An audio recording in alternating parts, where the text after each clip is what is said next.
Pemirsa, terima kasih Anda masih tetap bersama kami di Teras Petang. Pihak pemerintah Kota Makassar mengatakan penutupan tempat hiburan malam di Jalan Nusantara Makassar bukan untuk mematikan usaha di sepanjang jalan tersebut, tetapi sekedar untuk penegakan perda dan mematikan usaha yang ilegal atau tanpa izin.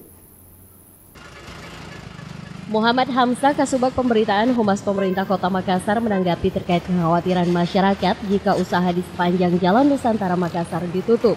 Ia mengatakan hal tersebut dilakukan pemerintah Kota Makassar bukan untuk mematikan tempat hiburan malam di Jalan Nusantara, tetapi mematikan tempat-tempat usaha yang ilegal.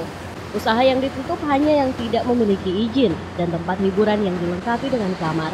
Tempat hiburan dengan kamar inilah yang selama ini ditengarai berkembang pesat sebagai tempat prostitusi.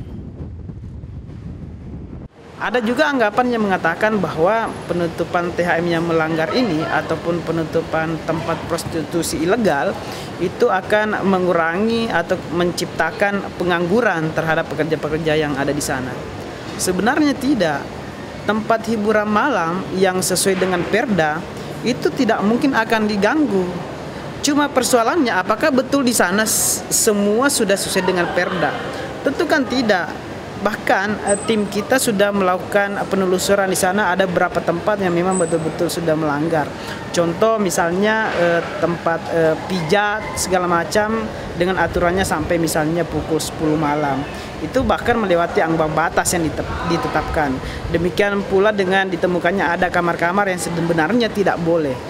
Yang seperti itu sebenarnya yang mau kita tindaki. Ini penegakan perda sebenarnya. Walaupun juga kedepannya kita berharap bahwa kawasan Jalan Nusantara itu betul-betul bebas dari tindakan-tindakan penyalahan-penyalahan aturan, asusila, tempat-tempat maksiat. Itulah yang akan kita perangi dan ini pemerintah tegas terkait hal itu.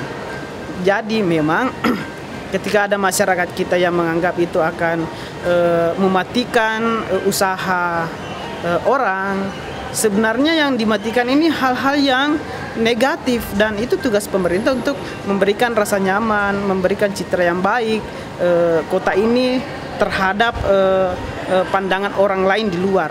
Saya kira itu poinnya. Pihak pemerintah Kota Makassar juga menjanjikan akan memberikan pelatihan bagi pekerja yang sebelumnya berada di Jalan Nusantara Makassar jika tempat kerja mereka ditutup. Jalan Nusantara Makassar adalah serambi atau teras Kota Makassar bagi tamu yang datang dari luar daerah dengan mengakses pelabuhan. Jika tempat ini lebih dikenal dengan usaha tempat hiburan remang-remang, maka dikhawatirkan akan semakin memperburuk citra Kota Makassar. Hal inilah yang menjadi salah satu pemikiran awal Wali Kota Makassar Muhammad Ramdan Pomanto untuk merombak tampilan Jalan Nusantara Makassar. Dari Makassar, Andi Putri, GoTV memberitakan.